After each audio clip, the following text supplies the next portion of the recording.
Now, introducing Chandrasekhar is 80 SE at Red Hat and he is working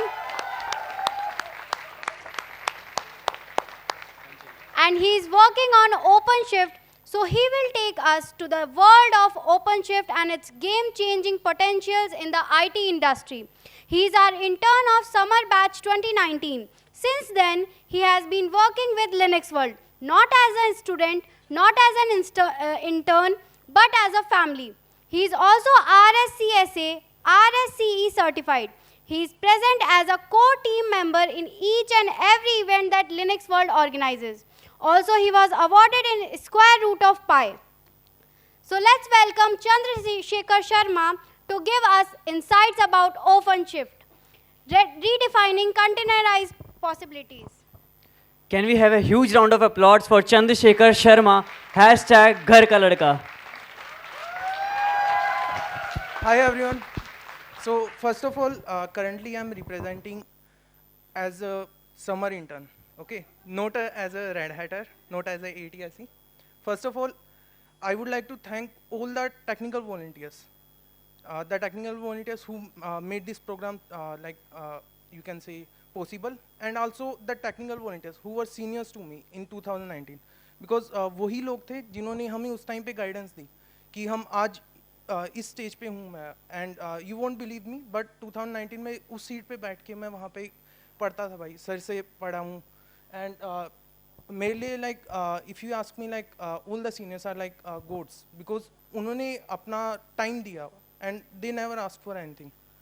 And I just want to say like if possible please उनके लिए huge round of applause please, सभी seniors के लिए जिन्होंने अपना time दिया अपने juniors के लिए, because उनके कारण ही आज हमारे जैसे students like मेरे जैसे students कुछ कर पा रहे हैं. And let's just start with the OpenShift. I'm sure most of you have आपको आइडिया होगा कि कंटेनराइजेशन टेक्नोलॉजी क्या है. I hope most of the summer interns have this idea, right? Cool. So currently like if you talk about OpenShift, so Kubernetes दिमाग में आता होगा कि कुबरनेटिस तो why OpenShift. So generally like whenever there is a technology, so उनका एक market होता है, एक कस्टमर सेगमेंट होता है कि भाई इन कस्टमर्स के लिए बनाते हैं. तो जनरली कुबरनेटिस है वो सब यूज़ करते हैं, बट ओपनशिफ्ट को जिस तरीके से बिल्ड किया गया वो स्पेसिफिक इंडस्ट्री की नीड्स के हिसाब से किया गया. मैं ज़्यादा टेक्निकल नहीं जाना चाहूँगा इसके अंदर, because it's a huge vast subject, and I think most of you might be learning OpenShift from Vimal sir itself. So currently I would like to share my journey and the key takeaways from my journey itself. So as you might be seeing this image, so can anyone tell me like your perspective of this image, what it is showing? Regarding struggle or anything. Yeah, can someone give mic to him? Yeah, this image. What do you interpret from this image? Actually, this tells us a lot about the journey. From me, it represents like Fibonacci sequence, like from 1, 3, 5. Bro, इतना उसमें मत जाना था DSA में. देखो पहली चीज़ मैं तुम्हें बताता हूँ, मेरे को अपॉलॉजीज बट मेरे को कोडिंग पसंद नहीं है, ठीक है? मैं वो वाला बंदा नहीं हूँ. उसके पीछे भी रीज़न है, मैं बताता हूँ. जनरली लाइक समर इंटर्नशिप में आपने नोटिस किया होगा, आप कभी किसी प्रॉब्लम में फंसते थे तो देयर वर टेक्निकल वॉलंटियर्स जो आपकी हेल्प करते थे. सो जब मैं चालू किया था, इंजीनियरिंग चालू किया था, उस टाइम पे कोडिंग हमें पढ़ाई जा रही थी. अब मेरे कुछ डाउट्स आते. देखो अगर आपका इंटरेस्ट किसी चीज़ में रहता है तो आपको डाउट्स आते हैं उस चीज़ के, एंड अगर उस डाउट्स को कोई टाइम पे रिजोल्व नहीं करता, आपका इंटरेस्ट वो डिस्ट्रॉय हो जाता है. मेरे साथ वही हुआ, एंड मैंने वो क्वेश्चंस पूछे अपने, जो यूँ बोल सकते हो कि इंटेलिजेंट स्टूडेंट्स, इवन टीचर्स, वो क्या करते थे, बस नोट्स पकड़ा देते, उसको एक्सप्लेन नहीं करते थे. और एक टाइम ऐसा है कि मैंने कहा छोड़ो यार, नहीं करनी है मेरे को कोडिंग. फिर उसके बाद में मेरे को धीरे धीरे चीज़ें पता लगी, भाई लिनक्स एग्जिस्ट करती है. फिर वहाँ से आगे मूव ऑन किया और लिनक्स को पकड़ा, और फिर आगे बाकी की जर्नी है. सो मेजरली ये इस इमेज से आपको फिबोनाची सीक्वेंस दिख रहा है, बट देयर समथिंग एल्स. थोड़ा सा देखो यार आसपास में और क्या दिख रहा है. Guy trying to find his dream. Okay, someone give mic to him, please.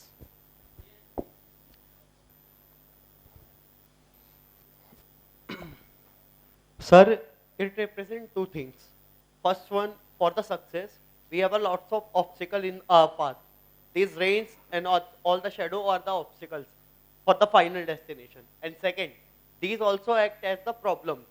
And I think volunteers are the second option who helped you to reach that to your final destination. Okay. The image represents two things. Yeah, some of the points were correct. So basically, there were obstacles, and I was the person who kept on going. कि भाई दिक्कत आ रही है, देखी जाएगी. और एक गोल था, सक्सेस. मेरे लिए सक्सेस थी कि मैंने एक ड्रीम देखा था कि भाई मेरे को वो करना है. और मैं like I was facing the failures. There were times कि भाई डिप्रेस हो गया था मैं कि भाई क्या करूँगा आगे आके. सो वहाँ पे सबसे ज़्यादा लाइक यूँ बोलोगे कि मोटिवेटिंग फैक्टर्स थे मेरे लिए मेंटर्स. और I still regard both of the mentors, Preeti ma'am and Vimal sir, as a parents, and even my parents also supported me, like whole journey. उनके कारण ही ये चीज़ पॉसिबल हो पाई है कि मैं उस डिप्रेशन से निकला एंड मैं मूव ऑन करता गया, आगे कंटिन्यूस करता गया कि भाई करना है मेरे को. और एक टाइम ऐसा है कि हाँ मैंने अचीव कर लिया. एंड लाइक थर्ड ईयर में जब मैं आया था यहाँ पे, लाइक मेरे को वो चीज़ यहाँ पे सीखने को मिली कि भाई शेयरिंग है ना, वो उससे बड़ी पावर कोई है ही नहीं यहाँ पे. तुम बिलीव नहीं करोगे, मे बी लाइक जब भी तुम्हें कोई दिक्कत आती है, ठीक है, तुम यहाँ पे हेल्प मांगते हो, तुम्हें हेल्प मिलती है, राइट. कॉलेज के अंदर वो चीज़ नहीं थी. मैं फर्स्ट टाइम आया, मेरे को यहाँ पे वो चीज़ दिखने को मिली कि हाँ यार ये चीज़ है. Volunteers were there. फिर सर ने ये चीज़ बोला कि भाई शेयर करो, तुम्हें चीज़ें सीखने को मिलेगी. And as you know this is a known fact about knowledge. जितना शेयर करोगे उतना तुम्हें सीखने को मिलता है. सो हमने क्या चालू किया कि हम एक दूसरे की हेल्प करने लगे. हम इतना उसके अंदर डूब गए थे कि धीरे धीरे स्टार्टिंग ऐसे की थी कि चीज़ें समझ में नहीं आती थी, सब चीज़ें ऊपर से हो जाती थी. मे बी तुम सब ने RSCSA के लिए प्रिपरेशन की होगी जो अभी प्रीवियस बैच से होंगे. तो उसमें आप यूँ समझ लो कि पार्टीशन तक नहीं बन रहे थे, ऐसी सिचुएशन थी. हम रात रात तक जागते थे. मतलब ऐसा होता ना, कई बार 2-3 दिन तक तो सोए भी नहीं थे. पढ़ रहे हैं वहाँ पे, अगले दिन एग्जाम है, श्रवण सर बैठे हैं, वो बोलते थे एग्जाम में चंद्रा तेरा तू ही दे के आएगा कल, ऐसे पकड़ा देते थे मेरा नाम. और स्टिल मेरे को याद है, थैंकफुली वो जो मेहनत की थी ना, यहाँ से एग्जाम क्लियर हो गया था. आई नो कि सबका एक स्टेज फ्री, सबका ना एक वो फियर होगा कि एग्जाम में जब जाते हो कि माइंड ब्लैंक हो जाता होगा आपका कई बार. किस किस को ये होता है? देखो उसका सिंपल सा सोल्यूशन है प्रैक्टिस. जितना प्रैक्टिस करोगे ना, एक बार तुम्हारी मसल मेमोरी बैठ जाएगी. एंड ऐसा टाइम आएगा ना कि तुम्हारा माइंड ब्लैंक है, तुम्हारे सामने टर्मिनल है, तुम्हें प्रॉब्लम दिखेगी और उसके बाद में तुम्हें पता है कि भाई अप्रोच क्या लगानी है. और वो जो अभी सर से आप सीख रहे हो, वो इतना ज़्यादा हेल्प किया था ना मेरे को कि मेरे को कोर कॉन्सेप्ट पता थे. अभी जैसे मान लो कि रिगार्डिंग इंटरव्यू अगर हम बात करें, तो आपसे जैसे मैं एक क्वेश्चन पूछता हूँ. फॉर एग्जाम्पल मेरे को ना एक सर्विस है, SSH सर्विस है, उसका पोर्ट नंबर क्या है, ठीक है, मैं ये क्वेश्चन पूछता हूँ. तो मेरे को ये चीज़ पूछना है कि पोर्ट नंबर याद रखना जरूरी है क्या? जस्ट वांट टू आस्क सबसे. नहीं, कॉन्फ़िग फाइल में देख सकते हो. नहीं, हाँ ये आंसर था, ठीक है. अब ये चीज़ है, मेरे से इंटरव्यू में भी पूछा गया था, इवन रेड हैट के अंदर भी उन्होंने मेरे से ये पूछा कि भाई ये सर्विस की मेरे को पोर्ट नंबर्स वगैरह बताओ. मैं सीधा बोला यार याद रखने की जरूरत तो है नहीं, कॉन्फ़िगरेशन फाइल में देखो, सीधी सी बात है. और उन्होंने ये चीज़ बोली कि ना मोस्ट ऑफ द टाइम के 95% जो इंटरव्यू देते हैं उस पर्टिकुलर पोजीशन पे, वो ये पोर्ट नंबर याद रखते हैं. एंड मे बी सबको थोड़ा बहुत आइडिया होगा कि अगर कोई भी चीज़ मेमोरी पे लोड हो जाती है, रैम के अंदर लोड हो जाती है, अनटिल अनलेस वी रीस्टार्ट, तो उसके अंदर कोई इशू नहीं होगा. तो कर्नल मॉड्यूल्स का उन्होंने पूछा, क्योंकि लिनक्स का इंटरव्यू था, ऑफकोर्स वो चीज़ पूछेंगे. तो उन्होंने पूछा कि जैसे कर्नल मॉड्यूल्स हैं, after system is booted up और कर्नल मॉड्यूल्स की फाइल डिलीट हो जाती है, तो उसके बाद में मान लो क्या इफेक्ट पड़ेगा. अब वो चीज़ मैंने बोला भाई मेमोरी पे लोड हो चुका है तो इशू तो आएगा नहीं, क्योंकि वो पहले से चल रहे हैं, अनटिल अनलेस वी रीस्टार्ट. वो चीज़ मैंने बताई.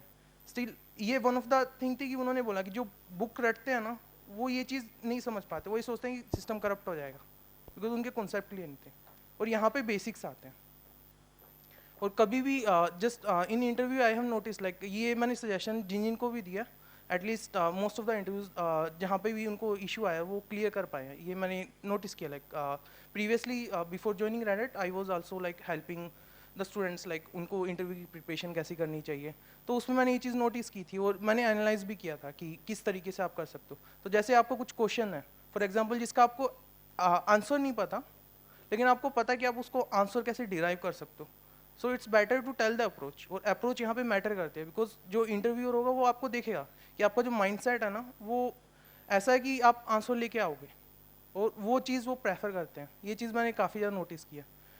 एंड रिगार्डिंग रेड हैट, सो मेरे को एटलीस्ट 3 से 4 अटैम्प्ट्स लगे थे, और जो भी सोच रहा होगा भाई रेड हैट के अंदर इंटर्नशिप कैसे करनी है या फुल टाइम कैसे लगना है, देखो 2 तरीके थे हमारे पास उस टाइम पे। मेरे पास कोई जान पहचान का डायरेक्ट कॉन्टैक्ट नहीं था, या तो खुद रेड हैट में लगो या दोस्त को लगाओ ठीक है हमारे केस में ये हुआ था कि I think Milind is sitting here. Milind भाई कहाँ हैं?